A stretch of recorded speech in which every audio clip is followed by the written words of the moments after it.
선친이 고향이라는 데가 평양이 그 당시에는 가장 먼저 서양 문물이 들어와가지고 그래서 거기에 많은 분들이 음악도 많이 하시고 그림도 많이 외국 나와서 하시고 특히 우리 선친 같은 경우는 숭실중학교 때부터 아마 초등학교 때부터 그냥 끊임없이 그림만 그리셨어요. 그래가지고 고모들이 선친 위에 누님이 4분 계셨는데 하나같이 그 중식이 내 노트북 쓴다고 종이 쓴다고 아버님 거기다 계속 끊임없이 그림을 그리셨어요.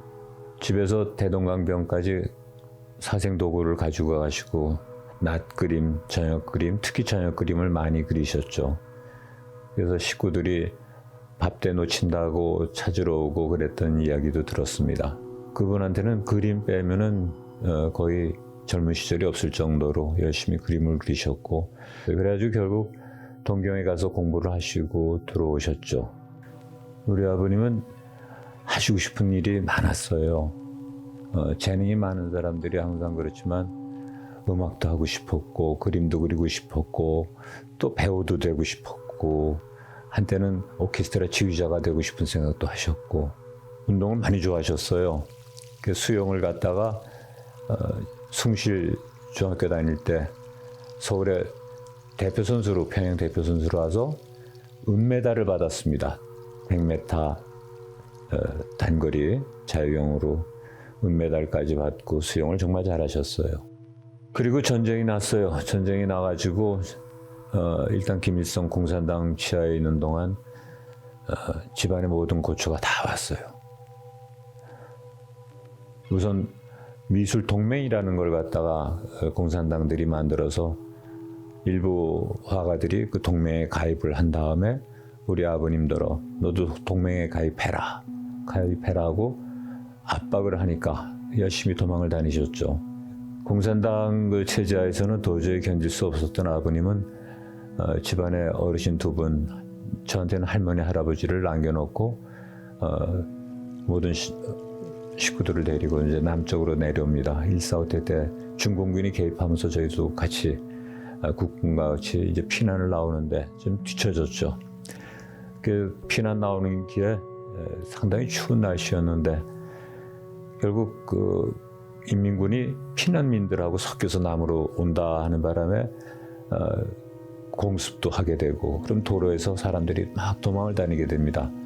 그 도망가는 와중에 제 어머니하고 제 누나는 도로의 반대쪽 그리고 아버님은 제 여동생과 저를 데리고 또 다른 반대쪽 방향으로 헤어지게 됩니다. 그것이 해주 근방이라고 듣고 있습니다. 거기서 헤어진 다음에 영원히 지금부터 서로 못 보게 되었죠. 이상가족이라는 게 이렇게 쉽게 되더구만요. 아버님 등에 업힌 그 피난길의 어린애 제 여동생은 젖먹이었습니다. 피난길에 아무것도 없죠. 왜냐하면은 폭격에 헤어지면서 저희 모든 짐은 마차에 실려 있었기 때문에 마차도 어디로 갔는지 없어졌고 그러니까 아무것도 없는 상태로 걷다가 아주머니들한테 부탁해서 젖동양 시키고 그러면서 내려가다 결국은 젖이 있는 분한테 귀중품 몇 가지를 주고 애를 맡기게 됩니다. 그리고 또 내려가다 이번에 또 인민군한테 잡혀가지고 하는데 그 당시 인민군들은 강제 노동을 시키는 노역자 혹은 징집자로서 30대 후반인 제 아버지를 잡아가지고 다시 북으로 끌고 가죠. 끌고 가다가 그때 헤어졌던 또 저를 길에서 우연히 보게 됩니다. 그래서 저를 데리고 인민군한테 또 끌려가다 이번에는 맡겼던 제 여동생이 포대기에 쌓여가지고 길에 버려져 있는데 그 애 울음소리가 아버님 귀에 익으니까 돌아다 보니까 둘째 딸이었던 거예요. 그래서 저와 제 여동생을 다시 데리고 북으로 끌려가는데 인민군이 불쌍한지 중간에 풀어줍니다. 아무도 없는 데 가서 풀어주고 다시 저희 남으로 내려오게 되죠. 근데 결국 그 여동생은 허기져서 굶어 죽게 됩니다. 그때 전쟁 때 그 내려오면서 너무 참혹한 광경을 많이 봐서 아버님은 그걸 갖다가 스케치로 남겼어요. 20여 장의 스케치를 남겨놓고 후일에 그걸로 작품을 만들어 보겠다라고 메모를 간단하게 남겼습니다. 그 중에 일부는 군상이라는 제목으로 사람들이 신음하는 그런 모습들, 붉은색으로 그림을 그려놓은 것이 몇 작품이 남아 있습니다. 부산 생활 1년, 그리고 대구 생활 1년, 그리고 나서 서울로 서울 수북대문서 저희도 따라 올라왔습니다. 그것이 1953년 그정 말쯤 됩니다. 그래서 충정로에 한 평 반 정도 되는 문간방을 아버님하고 둘이서 들어가서 살게 됩니다. 그리고 거기서 당신이 운이 좋게 창덕여고의 미술 선생님 자리를 얻게 되면서 안정이 되게 되죠. 그리고 한 1년 정도 거기서 살다가 그 충정로 충정교회라고 하는데 그 윗집에 적상가옥 응접실로 이사를 갑니다. 이번엔 방이 한 4평에서 5평 정도 됩니다. 그런데 그 집에서 그림을 갖다가 벽에다 박으려면은 못을 박아야 되는데 그럼 집주인이 쫓아내려옵니다. 그래서 결국 거기서도 견디지 못하고 부가현동 산동네로 올라가게 되는데 그 거집에서 살다가 당시 아버님 평양 친구분 4분이 계셨는데 한 분은 2대 음대 학장을 하셨고 한 분은 시립대 교수를 하셨는데 그 친구분 4분이 동네 우리 집 옆에 빈집이 있으니까 이 집 사가지고 오라 해서 드디어 처음으로 집다운 집 방 3개짜리 한옥으로 저희가 이사를 가게 됩니다. 그리고 거기서 아버님이 결혼을 하게 됩니다. 1959년에 결혼 10월 24일 유엔데이를 제가 정해서 결혼 날짜를 택일했습니다. 창덕여고 교장 선생님이 주례를 하시고 창덕여고에서 결혼식을 마쳤습니다. 아버님이 재혼하고 나서 새엄마하고 사이에서 2 딸을 가지게 되니까 너무 행복하셨죠.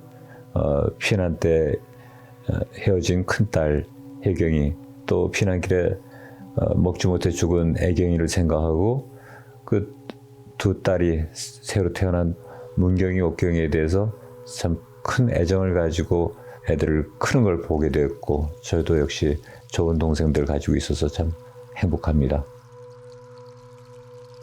이 성북동이라는 골짜기가 참 좋은 골짜기였습니다.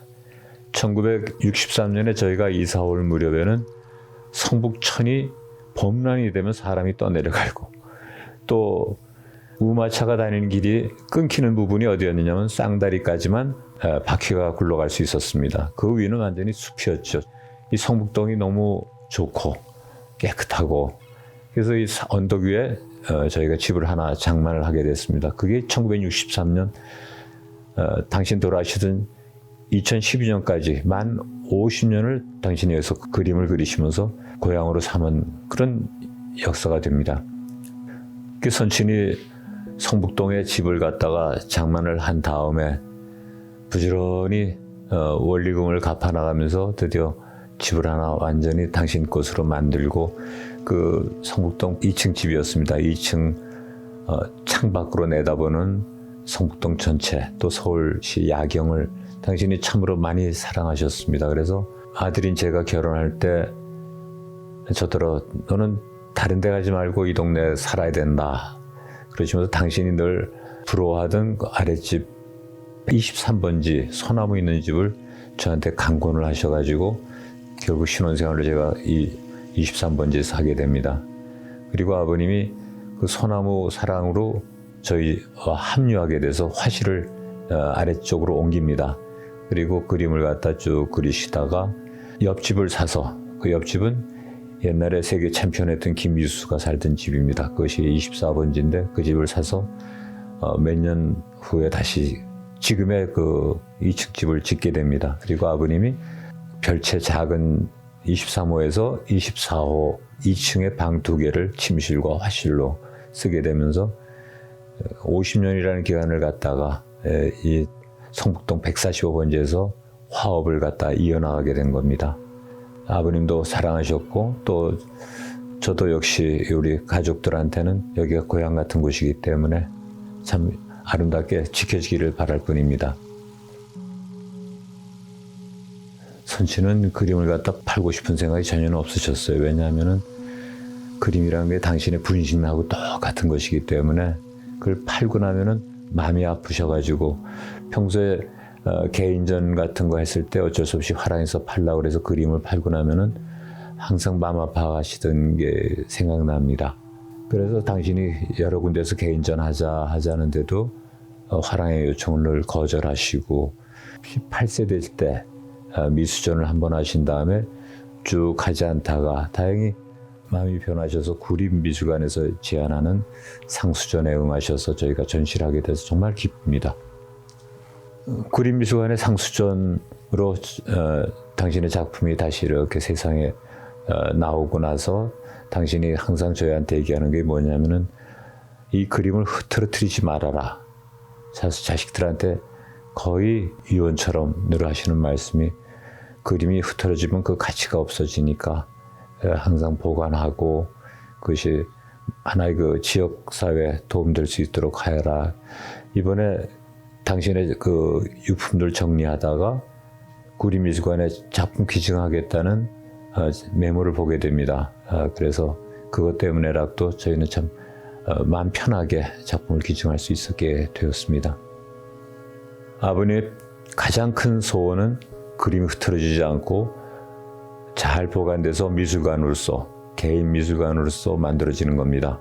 그래서 제가 바라기는 저희가 기증하는 이 작품들이 윤중식 기념미술관 아니면 성북구림미술관의 분원으로서 영구 보존되면서 또 당신이 그동안 수집했던 모든 자료들이 근대 미술사의 하나의 그 큰 도움될 수 있는 가치 있는 제품들로서 이 지역사회에 환원될 수 있는 그런 기회가 되기를 정말 충심으로 바라는 바입니다.